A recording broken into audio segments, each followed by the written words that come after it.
Assalamualaikum warahmatullahi wabarakatuh. Waalaikumsalam warahmatullahi wabarakatuh. Kembali lagi bersama saya Ricky di channel YouTube Tanda Tanya Interview. Hari ini saya sedang bersama ini teman saya dari kuliah ini.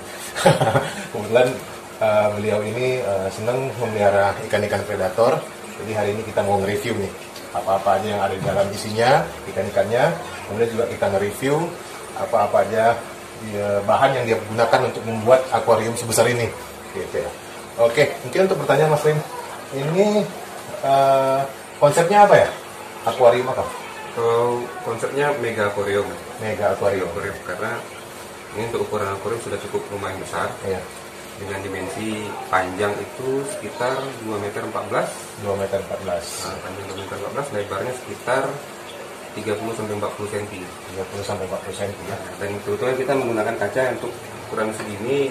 Kaca untuk lantai itu sekitar 12 mili. 12 mili ya. Kemudian dinding kiri kanan depan belakang itu kita pakai kaca ukuran 10 mili. 10 mili ya. Jadi dia kita pasang skor juga di atasnya, skor kaca. Ya. Itu kita pakai ukuran 8 mili skornya. Jadi bisa nahan air juga. Oh, nahan air juga. Karena ukuran segini banyak kapasitas air, takutnya kita jebol. Jebol ya. Oh, berarti ini sebenarnya konsepnya berbeda ya dengan yang punya channelnya Irfan Hakim tuh ya? Jauh berbeda. Jauh, Karena ya? kan kalau punya Mas Irfan Hakim itu kan sudah mendekati paludarium. Paludarium. Itu, Kalau boleh tahu paludarium itu apa Mas? Gitu. Paludarium itu setengah kita untuk ininya, untuk dimensinya setengahnya itu Ya. kolam, setengahnya lagi kaca. Oh, jadi view-nya kacanya itu ya? View-nya kaca. Jadi dia kalau dilihat dari luar itu seperti kolam, kalau dilihat dari dalam dapat 2 view kita. Dapat 2 view ya. Nah, seperti akuarium dia. Iya.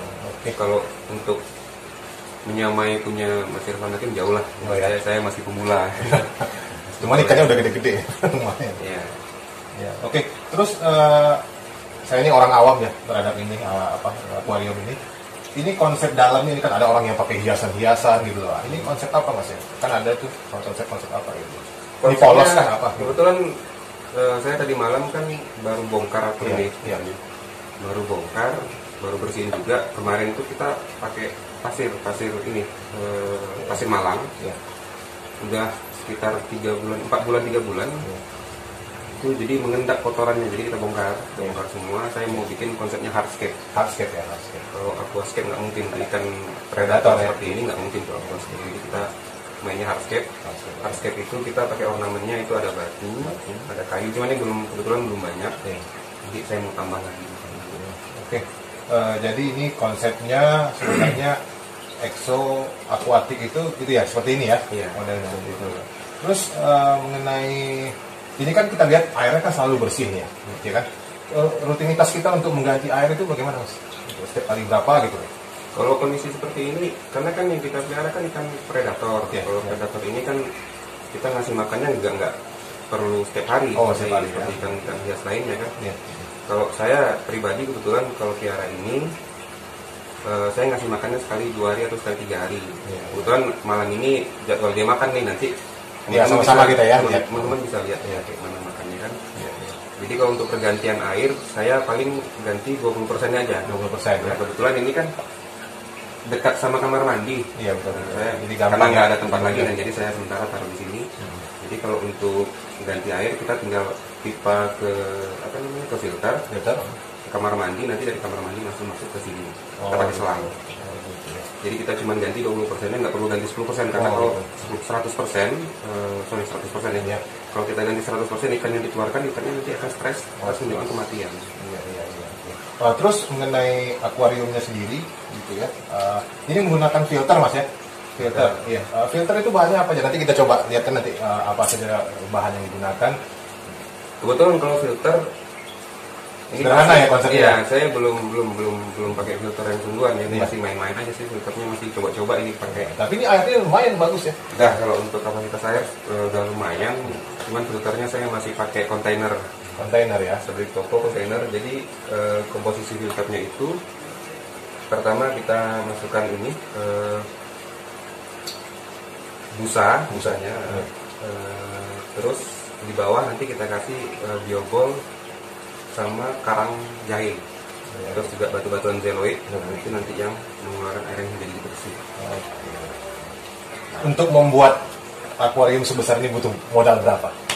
Nah, ini ya kalau saya review modalnya, ini untuk ukuran kaca dan ya, dimensinya ya, ya, dimensi itu ini kurang lebih sekitar 5 sampai 6 jutaan. 6 juta, wah lumayan ya. Ya, tambah kaki, saya bikin kaki kemarin itu 700.000. Ini kebetulan besi pagar. Ya. Cuman ini kemarin bikinnya kurang tinggi.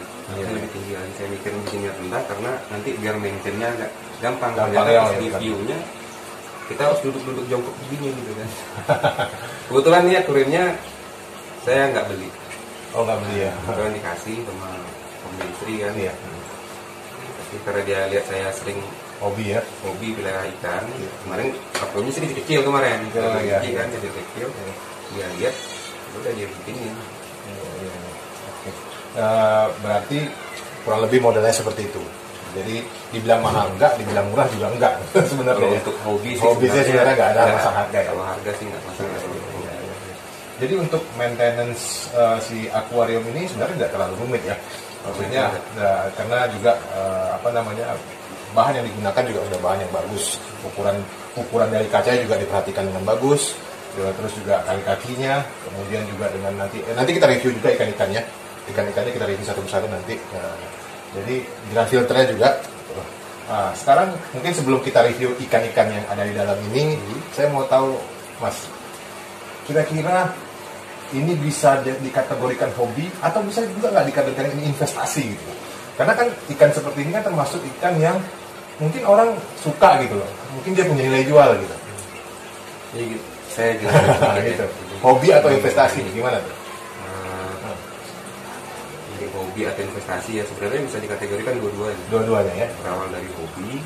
Kebetulan saya sendiri memang hobi pelihara hewan. Dari kecil saya mungkin dulu masih nggak tahu kan. Iya. Saya pernah pelihara elang. Ya. Saya pelihara dari kecil sampai saya gedein, terus akhirnya saya lepas liarkan di daerah Bulu Cina. Karena memang habitatnya kebanyakan di situ kan. Kemudian saya coba beralih main ke ikan predator. Nah, sebenarnya kalau untuk dibilang investasi bisa. Cuman karena investasi di sini sifatnya dia karena makhluk hidup, jadi tinggi resiko. Karena kita bermain dengan makhluk hidup. Kalau salah-salah kita dalam perawatan bisa membahayakan, menyebabkan kematian juga bagi si ikannya kan. Tapi kalau kita perawatannya betul, terus penanganannya bagus, kalau sakit harus tahu dikasih apa gitu, terus makannya kita tahu kasih apa, terus nanti warna-warnanya juga keluar, itu akan menimbulkan nilai jual sendiri gitu. Jadi teman-teman yang mungkin nonton, Bapak Ibu semua yang nonton sini, jadi sebenarnya kami Mas Rindra ini bukan hanya sekedar hobi, tapi juga mungkin nanti jadi investasi, tapi juga kami di sini melestarikan, benar ya, melestarikan, karena ikan-ikan yang ada di sini juga mungkin kita kita yang memelihara, tentunya kita juga harus ikut melestarikan.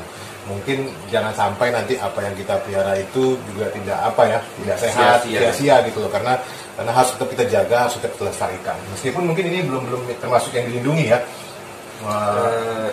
Ada beberapa yang dilindungi ya. Cuman kategorinya masih bisa dipelihara ya. Kalau untuk sekarang kalau untuk jual belum, karena konsep saya adalah sebagai keeper. Saya merawat hewan ini, ikan-ikan ini. Ya istilahnya keeper ya. Keeper kalau saya keeper, jadi tidak saya perjualbelikan. Jadi saya memang peliharanya dari kecil-kecil dulu. Seperti ikan ini, leopard catfish ini saya dulu peliharanya dari ukuran sekitar 10 cm. 10 cm itu saya butuh perawatan sekitar 6 bulan. Hasilnya udah kayak gini, udah bagus. Karena kan orang jarang nih lihat. Sebenarnya jenis baung ini, catfish ya. Nanti kita review ikan lebih mendekati baung. Sekarang warnanya udah keluar. Ya itu tadi. Kalau untuk melestarikan mungkin arahnya nanti ke sana. Kalau untuk gini ya, kalau menurut saya gini, melestarikan itu kan kita termasuk budidaya kah itu? Budidaya. Iya benar-benar. Melestarikan itu tahapnya budidaya ya. Ikut memperbanyak jumlah hewan yang sudah hampir punah. Sebenarnya kan hewan ini di pasaran masih bilang banyak ya, apalagi di daerah Jawa sana. Tadi. Jadi untuk berikutnya nih kita akan review ikannya. Oke, kita coba review ikan-ikannya Mas Rindra. Ini ikan apa Mas? Kalau boleh tahu? Oke, yang pertama ini ikan tiger dust ya. Oh, ini yang sering dibilang Dutch itu ya? Ya, ini termasuk ikan keluarga Dutch Noid. Kebetulan saya punya yang Tiger Dutch Sumatera. Dia ada macam-macam sih Tiger Dutch ini, ada Sumatera, ada yang Borneo. Terus ada yang Tiger Dutch Siamese itu dari Thailand. Kebetulan saya ini beli dapat yang 4 bar simetris, yang kiri kanannya nyambung sampai bawah. Ya. Ini udah besar Mas, ukurannya berapa ini ya? Udah berapa? Udah sekilo ada kali ya? Kalau ukuran, kalau berat ya sekilo ya kali ya? Kurang lebih sekilo. Iya, kalau ukuran panjang saya nggak tahu pasti ya. Mungkin sekitar 40-45 cm ya. Oke, lanjut. Kemudian ini nih apa nih? Yang kayak peluru nih modelnya nih. Apaan nih? Yang ini ikan aligator gar. Aligator berarti itu aligator ya, bukannya buaya bukan ya? Iya. Ikan ya bisa dibilang ikan buaya sih sebenarnya. Cuma kan namanya ikan aligator gar. Kebetulan ini jenisnya yang spotted gar. Spotted gar ya. Nah, ini ikan asli Amerika. Amerika ya. Ini susah nggak dapetinnya Mas? Kalau untuk di Indonesia ya, khususnya di Pekanbaru, udah lumayan banyak masuk di sini bibit-bibit kecilnya. Teman kemarin juga baru beli yang kecil ya. Alhamdulillah udah mulai besar. Sulit nggak nih meliharanya yang ini Mas? Karena ini cukup langka kayaknya nih. Dia apa ya, karakternya lebih mendekati ke Arapaima. Arapaima ya. Cuman kita kalau agresif ya, bukan ya? Agresif enggak sih sebenarnya, enggak terlalu agresif. Cuman ya kalau udah gede kita harus hati-hati juga sama giginya. Oke. Berikutnya kita coba review. Nah, inilah nih. Ini yang paling familiar saya nih. Ini apaan ini? Ini ikan predator Oscar ya. 1000 umat. 1000 umat. Oscar, kita pindah. Oscar batik. Oscar batik ya. Ini miaranya dari kecil semua Mas ya? Termasuk Oscar ini ya? Iya, saya pelihara semua dari kecil. Kecuali yang Tiger Dutch tadi itu ya. Oke. Berarti ini ikan ya udah lumrah orang banyak pelihara ya? Iya, cuman saya lihat masih jarang orang bisa besarin sebesar ini. Iya, maksudnya untuk pemula ya. Iya. Jarang. Tapi kalau yang udah ini. Jadi dari tadi itu frame saya itu diganggu sama yang bintil-bintil ini apaan sih Mas? Ini tadi yang kita bahas tadi. Ini leopard catfish. Ini habitat aslinya ini Amazon ya. Ini termasuk kesayangan saya. Kenapa? Karena ini agak susah carinya. Oh gitu ya. Dia catfish tapi kalau saya bilang lebih mirip baung sih. Mirip baung ya. Sekilas kayak lele tapi bukan ya? Iya. Catfish kan. Catfish benar ada kumisnya ya. Iya betul. Oke. Nah, saya juga tertarik sama yang ini nih. Nah, ini nih. Nah, ini agak unik nih. Ini apa namanya? Peacock bass. Ini saya pelihara dari ukuran 12 cm. Udah sampai segini sekarang. Ketutup ya sama. Iya. Jadi peacock bass ini yang jenis monoculus. Nah, ini termasuk ikan habitatnya di Amerika juga ya. Ini perairan Payau sih sebenarnya. Saya pernah main kemari, kok nggak salah ini dulu pertama peliharanya sebesar tuh jari ya bukan ya? Ukuran 12 cm lah. Iya. Ukuran 12 cm. Iya. Nanti dia kalau makin gede warnanya akan makin keluar, dan itu barnya itu apa namanya, markingnya yang hitam-hitam di garis itu kan makin keluar dia warnanya, makin cantik. Dan mendekati ke hijau ke kuning-kuningan dia. Iya, oke. Kemudian apalagi ya ikannya? Ini banyak nih sebenarnya. Ini ada juga bawal paku. Bawal paku ini. Ini ya bukan ya? Yang ini. Oh, yang ini. Oh, ini bawal paku ini biasa dikonsumsi orang kan? Iya. Bukan ya? Ini biasa dikonsumsi. Ini bisa, kalau ukurannya paling gede kayak punya Kang Irfan Hakim. Oh, ada yang gede bantal ini. Unik sih ya? Unik. Cuman ini kok mirip-mirip Piranha gitu ya? Dibilang dia agresif, nggak agresif, cuman dia jahil nih. Dia suka gangguin yang lain. Oh, gitu. Iya, oke. Nah, ini yang terakhir. Nah, ini nih. Ini kata Mas Rindra waktu saya terakhir kemari, ini kata sedang lagi naik daun ya, apa sih? Lagi sedang populer ya? Lumayan. Ini lumayan naik daun sekarang. Ini jenis snakehead ya. Snakehead ya. Kalau orang bilang nih jenis Channa pleuro. Pleuro ini kalau orang sini bilang itu kerandang ya, ikan gabus lah, jenis ikan gabus. Tapi cakep ya itu motifnya. Cuma dia masih jenis toman sih. Cuman kalau toman saya nggak bisa gabung di sini karena toman lebih ganas. Kalau gitu ya. Jenis Channa yang ini bisa digabung dia, karena dia nggak akan, besarnya masih relatif lebih kecil lah dari yang toman ya. Kalau toman tuh ganas, nggak bisa digabung sih di sini. Oh gitu. Oke, apalagi ya ikannya. Ini apa ini? Ini papuyu. Kalau orang bilang ikan puyu ya. Ikan puyu. Ini karena teman kemarin mancing ini. Hasil teman. Kalau mau teman-teman yang mana yang mancing itu Mas orangnya? Ini ya kali ya? Ini orang yang mancing ya. Itu ya teman saya yang hobi mancing tuh. Dikasih kemarin sama dia. Iya. Sampai di akuarium kok jadi bagus gitu. Jadi bagus gitu. Bagus, udah saya biarin aja. Iya. Oke. Saya mau lihat gedenya seperti apa. Ini ada Oscar albino juga nih. Oscar albino. Nah, itu. Ini. Ada satu lagi yang belum direview. Yang mana? Yang di bawah itu. Oh, iya. Kita lihat. Nah, ini yang lagi ngumpet nih apa? Siapa ini? Nah, ini si mulut ember. Oh, Mulut baskom kalau orang bilang. Iya. Reptile catfish. Jadi masih jenis catfish. Ini masih kecil ya kayaknya ya? Masih kecil. Jadi dia kalau ukuran segini, dia masih ngumpet-ngumpet di terowongan ya atau di bebatuan. Nanti kalau dia udah nggak muat lagi, dia akan keluar nanti. Oke. Sama kayak si leopard catfish tadi. Ini salah satu kesayangan saya juga ini. Oke. Dari kecil banget saya pelihara. Ini kita coba lihat ini filter sederhananya Mas Rindra nih. Ini filternya. Yang tadi sudah dijelaskan apa-apa aja isinya. Nah, iya. Yang pertama itu dakron isinya. Kedua nanti. Gimana? Ini dakron yang di atas untuk menyerap kotoran yang pertama. Kemudian yang di bawahnya ada batu zeoloid, ada karang apa? Karang jahe, terus ada biobal juga untuk menjernih. Nanti kita review gimana membuatnya lah. Kalau ada waktu nanti kita review membuatnya. Jadi ini dia tampak keseluruhannya akuariumnya Mas Rindra. Ya, ini dia. Oke. Nah, kita mau ngasih makan ya. Oh ya, mau ngasih makan ya, lupa tadi. Bagaimana tuh? Nah, kita lihat ya sama-sama gimana. Itunya saya bikin sendiri masih abal-abal. Gak apa-apa yang penting. Ini supaya ikannya nggak loncat. Oh ya, pakannya apa itu Mas ya?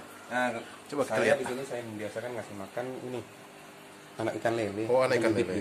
Bibit lele. Kebetulan ini yang paling gampang dicari. Saya beli ini segini nih 20.000 duit untuk sekali makan ya. Jadi saya jadi nggak terlalu mahal sebenarnya ya? Nggak juga sih, iya. nggak terlalu mahal. Tergantung kapasitas ikannya sebanyak apa. Oke. Yuk kita lihat sama-sama nih gimana ya, Mas Rindra kasih makan ya. Ini dia. Lihat view-nya dari sini. Yang udah ditunggu-tunggu sama teman-teman tadi ya. Wah. Ternyata nggak heran namanya predator ya. Keunikan pelihara predator tuh di sini Mas. Iya benar. Pas kita ngasih makan, makanya saya kasih makan itu sekali 3 hari, sekali 2 hari. Jadi biar ikannya lapar bener. Iya. Dia kan nyari makan itu seru. Seru gitu ya. Coba sekali lagi Mas kita lihat. Kenyangan, wah itu tuh. Iya. Seru ya. Wah kita lihat tuh. Lihat yang di sini. Wah. Mungkin teman-teman dengar ya bunyi itu. Itu dia lagi ngejarin makanannya dia. Oke.